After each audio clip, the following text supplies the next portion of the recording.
Hello, friends. Dr. Nick here. I just finished recording another episode of The Hospitality Spirit. My guest on this episode was Rick West. Rick has over 35 years of experience serving as CEO and COO of multiple companies and is currently the CEO of Millennium Garages Concession. The Millennium Garages consist of 3.8 million square feet of space located under the public parks between Michigan Avenue and Lakeshore Drive, where over 2 million commuters and tourists park each year. Most recently, in March 2020, in a collaboration with Chicago-based nonprofit City Tech Collaborative, Rick co-founded the Millennium Gateway Innovation Lab. Over his career, Rick has participated as an advisor or executive on over $2 billion in parking company and real estate acquisition and sales throughout the United States. During our conversation today, we talked a lot about Rick, his career, what he now currently does in his role as CEO of Millennium Garages, and advice for people looking to make a transition into this segment of the industry. I hope you enjoy the episode.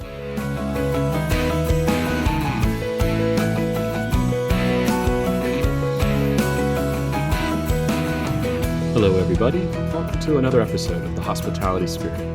My name is Dr. Nick Thomas, and I'm recording from downtown Chicago with the Hospitality Spirit podcast.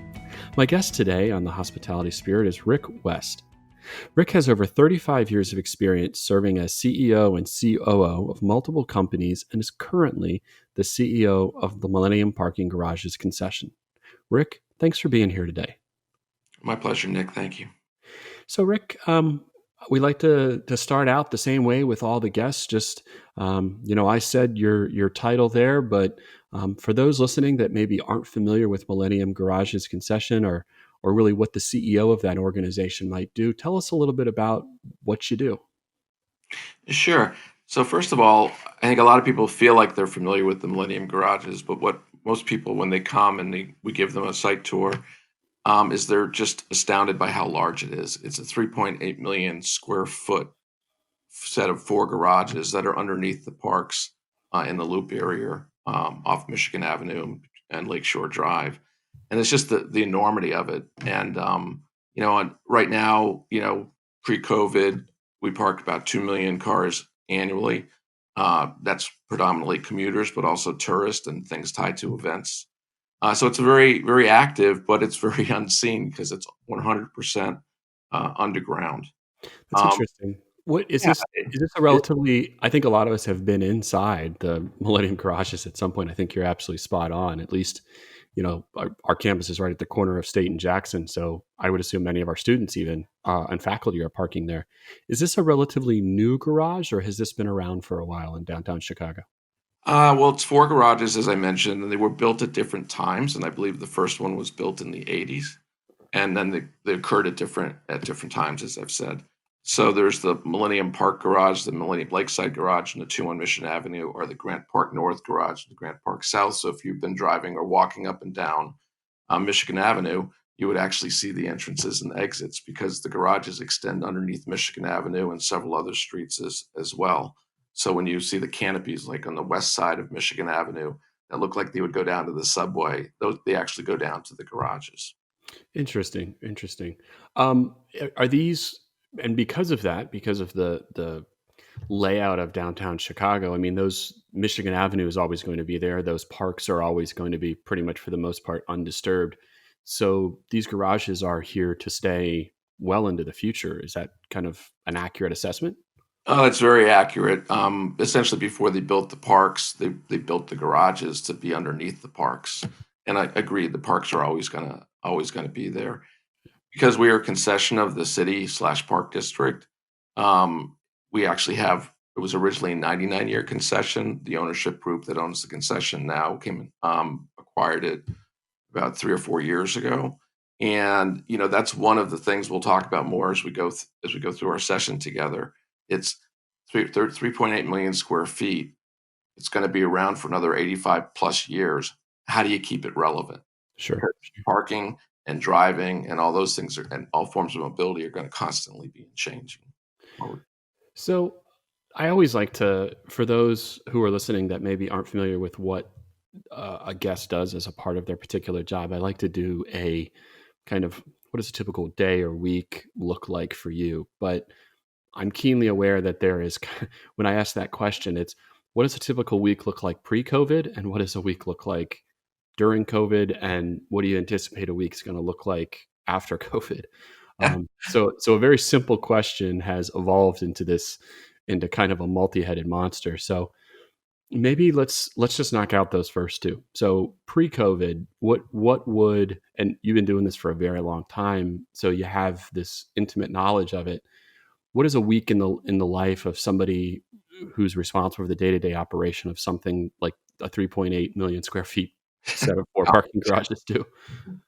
Well, first of all, we have a great team in place that's been at the locations for quite some time and has great leadership. And so, on a day to day operational, where we're open 24/7, 365 days a year, our on site team really takes care of the operations.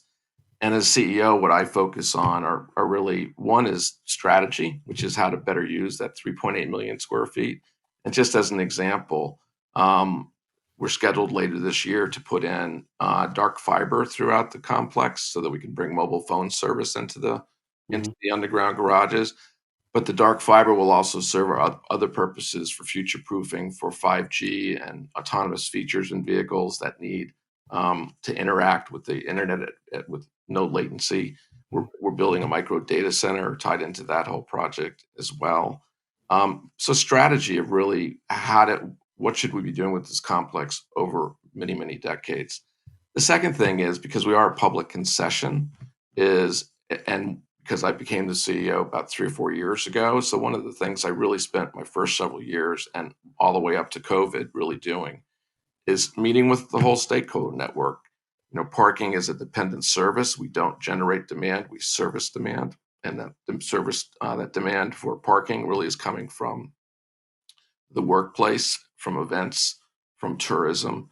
And so that's a huge universe of people. And part of my job is to build relationships with that whole stakeholder network, understand their needs and how we can, help service those needs better. and hospitality and tourism is obviously a huge part of that. So it's all the hotels that are along Michigan Avenue. It's even people that are going out to Navy Pier. It's all the people that are going to the restaurants, going to see shows, the Well, meetings and events. Millennium Yeah. Park, which is our roof, is also the top tourist destination in the state of Illinois.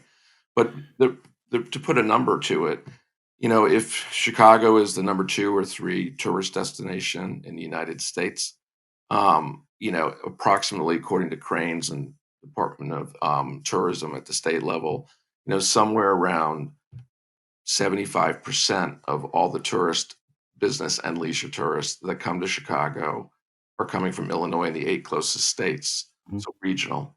And because of that, 70% is estimated to drive. So they're not coming by train or flying in, taking a bus. That's not really how the transportation in the region works. So most people are driving in. Mhm. So yeah, we're very, very tied into the tourism and all the events that are occurring. And by example, Lollapalooza, it's on our roof. It's Mhm. that's as I said, people don't realize what's below. Sure. Is in that strategy component. I mean, we in a lot of our courses here at DePaul in the School of Hospitality Leadership, we focus on revenue management, so pricing. Whether you're setting prices for airline seats or hotel rooms, is is there a strategy related to how much you're actually charging for the parking based on what your strategic initiatives are, or is the pricing relatively consistent in the marketplace? No, I think pricing and parking a little bit later than the airline industry and the hotel industry, but like all occupancy businesses, where pricing is how far in advance are you buying it? Are you not buying it in advance? And then parking, you're just driving in and pulling a ticket. And the pricing varies all over the place. And because demand also varies, some of it's just reflecting demand. So you'll have higher prices for events. But these days, and before COVID, 35% of our transient parking, transient just meaning people that are paying by the use, so paying by the day, actually pre-purchased online. Interesting. And versus a few years before that, it was, single digits at best. So So with purchasing online, are they going direct to is it direct to consumer through you, or are they purchasing, or are you looking through distribution channels for that? there are so many distribution channels. As I said, we're a dependent service. So if you're buying a ticket to an event, we'd like to be in that channel with the event promoter. And we have a lot of programs that we do with the Chicago Marathon and many other event promoters and most of that will come to our own website, but we also work with aggregators like Spot Hero is a big one in Chicago. Mhm. And but there's more channels happening all the time because everything has gone digital in the digital world. And what's really coming next, I think, on the pricing is also with everything going through your phone, it's where Mhm. it's going to be much more personalization besides just channel tailoring to a channel. It's going to also be very much tied to the individual. We're creating more products all the time because people consume parking in different ways, Mhm. and that's one of the things kind of moving over to the COVID for a sec. You know, the two biggest parking products for monthly parkers, or excuse me, for commuters was monthly parking. Just before COVID, we had almost 6,000 monthly parkers. And so they were, kind of paying a wholesale rate because they're buying by the month. But once people start coming back to the office in greater numbers, I think they're going to consume it very differently because there's going to be more work from home, and Mhm. some people aren't going to necessarily park often enough, drive to the city and park often enough that they may not want a monthly product. They may want a new product that we have to create. So one of the big things I've been doing during COVID with the team is we've actually been taking and work developing an app with our technology platform provider so that everything is done on the phone and done in Bluetooth. So if you want to buy parking, reserve parking by the day, by the month, that you just will do it on our app. If you want to change this month to be a monthly to get a better rate, you'll change it yourself. If you want to change it the following month to pay by the day because you're not going to be in, but so many days, then you can change that. If you're a tourist, you can just tie into buying it for whatever period of time you're going to be in the city. But this is also in that personalization aspect. It's going to be instead of just knowing how many cars we park, we're going to know that it was Nick who parked. Mhm. We'll understand Nick's utilization pattern, and we'll use AI to actually understand your pattern of how often you park, how you consume parking, and if that changes, which will help teach us, especially in the post-COVID world, what are the ways people are consuming in a post-COVID world parking, and then we have to be responsive to that because we're a consumer business, like so That's many interesting. businesses. So, Rick, just for those listening that are maybe thinking this right now, can you quantify the, is this, I was under the impression going forward that parking in cities like this was a private venture. Is it pretty common to see this kind of mixing of public versus private venture for parking, or is this kind of something that's unique to Chicago? No, well, first of all, the parking industry and the parking management companies that manage parking for others, whether if you owned a hotel but you had a parking garage, you might have a parking management company managing that garage for you. The biggest client of the industry is government Government. Mm. because when you think about on-street parking, you think about off-street parking. Oftentimes, some of the biggest holders of that parking is the government, and the Mhm. government's not just a city. There's lots of different forms of government. Sure. In terms of the concession model, there's lots of things that are done as concessions in the United States. Parking is a small niche part of that. Like most military housing is done as are built and done as a concession. An increasingly amount of student housing is done that way as well. Um, Toll roads, like Texas and Colorado and Northern Virginia, most in the last couple of decades, recently built toll roads have been done as concessions. So Mm. that's been a public-private um, partnership. Interesting. So I I completely was am overloaded is not the right word, but it's all my brain is just functioning right now, trying to think about all the innovations that go into a parking facility that we just kind of take for granted, like the 5G, the presence of internet, and as vehicles begin to change, and there's a greater reliance on charging stations and a greater reliance on 5G, it seems like this is an area of business where innovation is not just critical, but it's also going to give you the competitive advantage, and people are going to want to park it at your facility as opposed to somewhere else. No, I absolutely agree with that. And as all businesses are experiencing prior to COVID, but now even more so now, um, all these changes are accelerating, and they're going to just accelerate faster every year. Mhm. So really trying to understand how you can differentiate yourself and be more appealing to a consumer than someone else, another parking option, by example, is definitely something I think about all the time. I mean, most parking people think it's like, oh, okay, I want to park within a block or two of my office.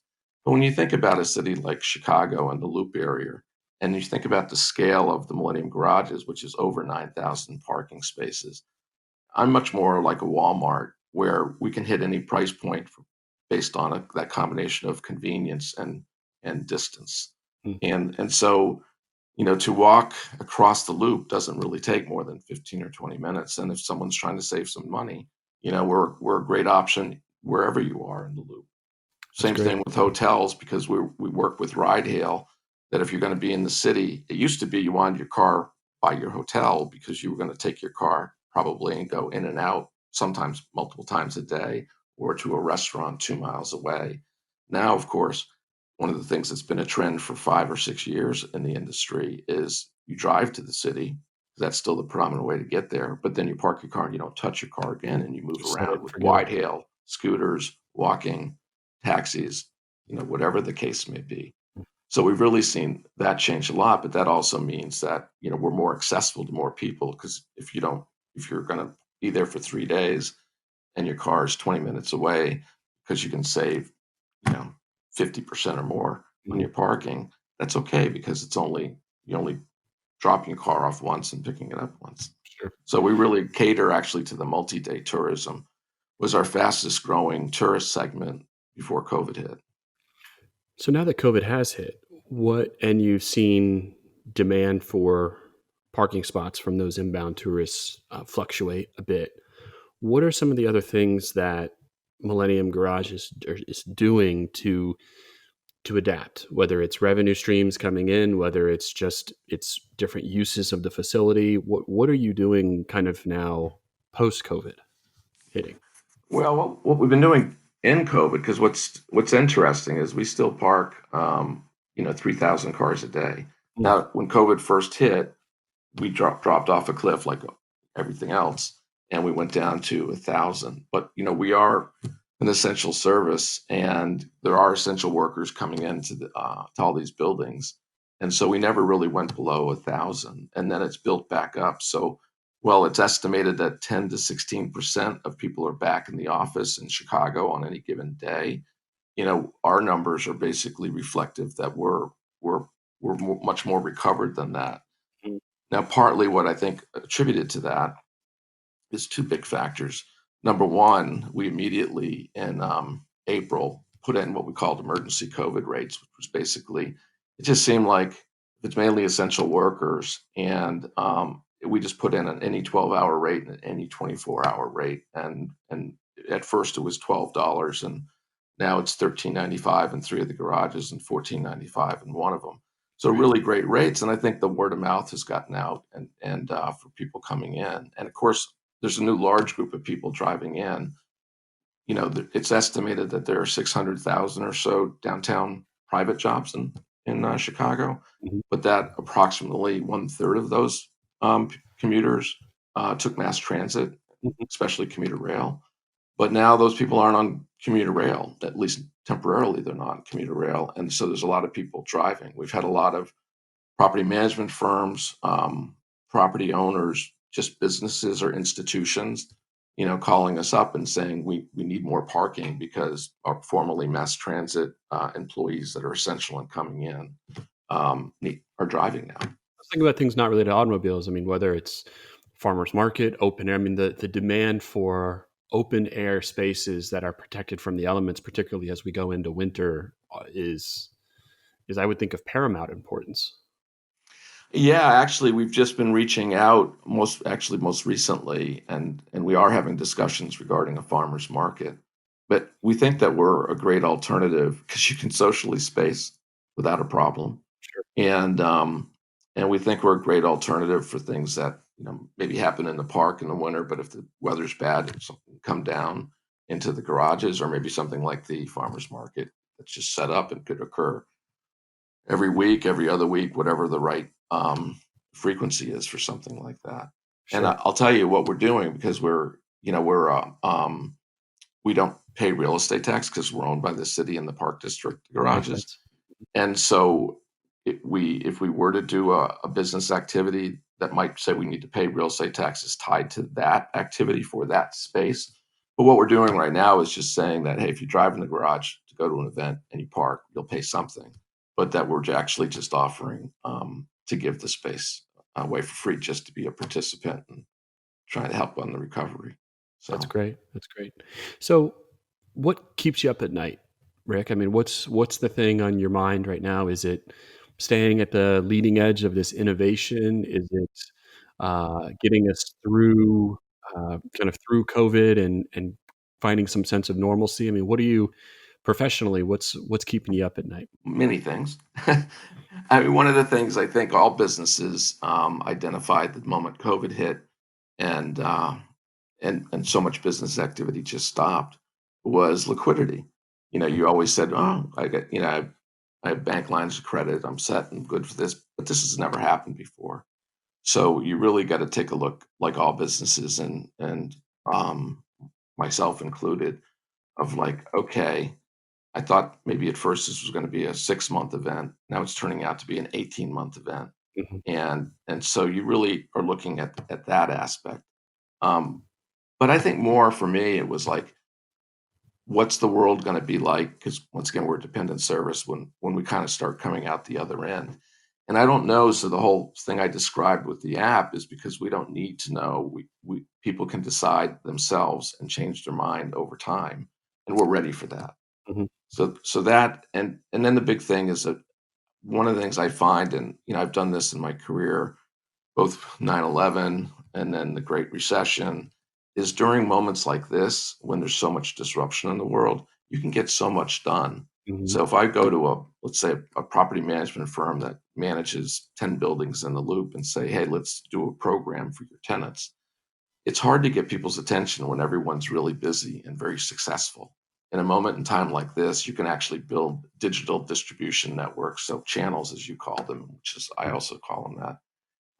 You can do that very quickly. You can, as people say, everyone's getting digitizing projects done in 3 months versus 3 years. Well, you can build out these distribution networks in 3 months instead of 3 years as well.